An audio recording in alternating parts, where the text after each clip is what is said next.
Alex, you guys are the youngest team in the NLL. How does a run like this build your guys' confidence? It's a good question. You know what? It starts with the leadership up top. I don't think that we would be in this spot without the older guys that have kind of been in this situation. There's guys like Leo Storas and Anthony Joaquim. I mean, those guys have been to championship games before and have led in those kinds of moments. So they kept us calm. You know what? We're young, but at the same time, I'm 25. I've played in big moments. Ty has played in big moments. There's guys on this team that, although they're young in their NLL career, have played in tight games like this in certain moments. So we weren't afraid of the moment. We were ready for it. We love this kind of stuff. This is why we play. So it didn't seem like any other game other than a regular season one, honestly. So just you got to keep going, and the older guys were a huge help this year. The 5 power play goal stands out if they're going to keep taking penalties and doing whatever. I mean, how important was it to make them pay for it? Absolutely, considering our numbers during the regular season. Our power play stepped it up, and I give credit to, Daryl Gibson, kind of just letting us play. And, with they're going to be undisciplined like that, we have to take advantage of it, and we did that, and, just really proud of our group. We did not expect that, I think, going into it. I think that we were still working on ourselves and starting to really figure out what we were going to do on the power play, but at the end of the day, if you put in the work, the skill will take over, so and it did tonight, so which is great. Yeah, look, 17 points for you these last 2 games. Ty is a huge night tonight. How much do you guys just love the big stage and the bright lights?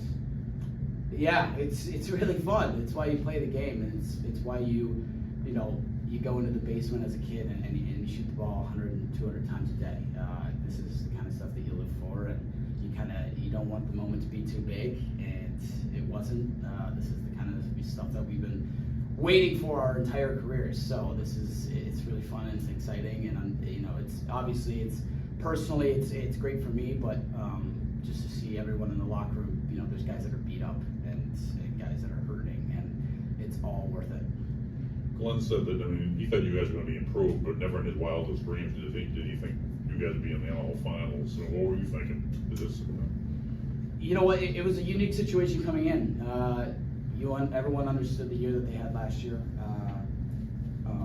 and we knew that we had to grow as a team. And I just met some of these guys for the first time no more than 20 weeks ago. So it's kind of a crazy turnaround to think about it when you look at the stats and the history of how many teams have done this before. But at the end of the day, it's the same game.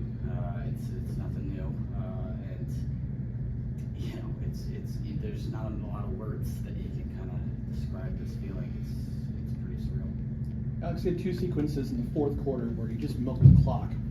Was that something that coach addressed with you? If you guys get a lead, let's try to do some clock management and just take some time off the clock. You also took a penalty late too, to kind of help with that. So is that something that coach addresses to the offense? Or? Yeah, it's addressed, but you played the game long enough that you know when to go and when not to go.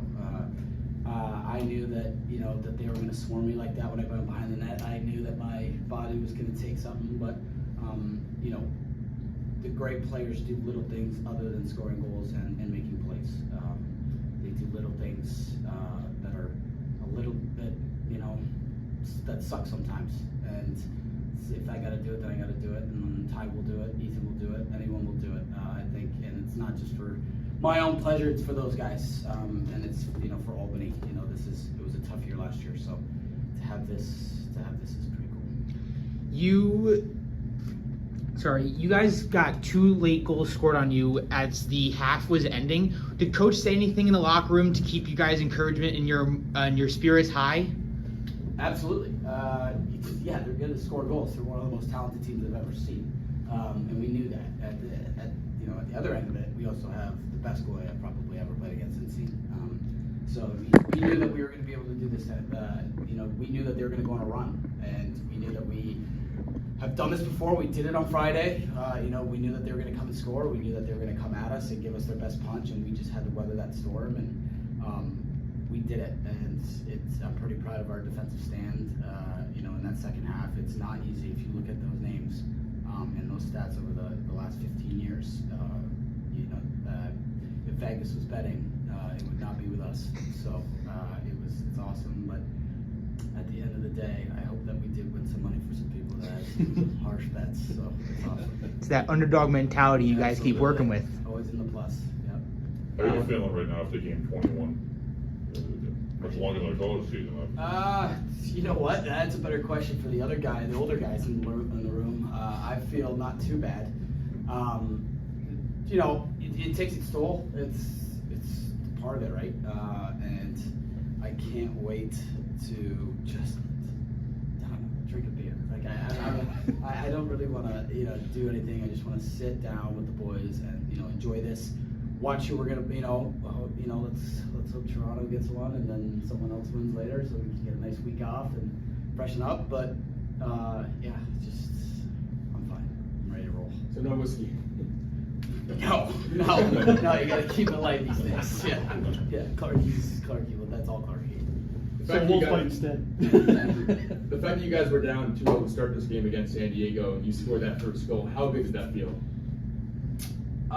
It's good. It's good to get everything going. It's good to get have that start. Kind of get the wheels turning because in those situations, if you get down a couple, like 3 or 4, it can start to get dark early, and you can never really get out of that hole. And that's what we were kind of preaching on at kind of near the end of that season. We would kind of find ourselves getting in holes and not being able to come out of them. And for not just for me, but for the team, to get that one, right off the bat and stop there.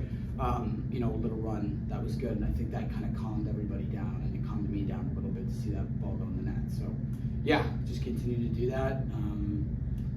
This is pretty cool. So it's going to be fun next 2 weeks. If you had a message to the fans, what would it be? A message for the fans, what would it be? My message for the fans would be that despite what happens in the next 2 weeks, that you have a incredible future coming in the next 5-6 years of this. So come out to MVP Arena and just watch what's going to happen. It's only worth it if you work for it. It's only worth it if you work for it. I won't stop till they hear me now. I won't stop till I wear the crown.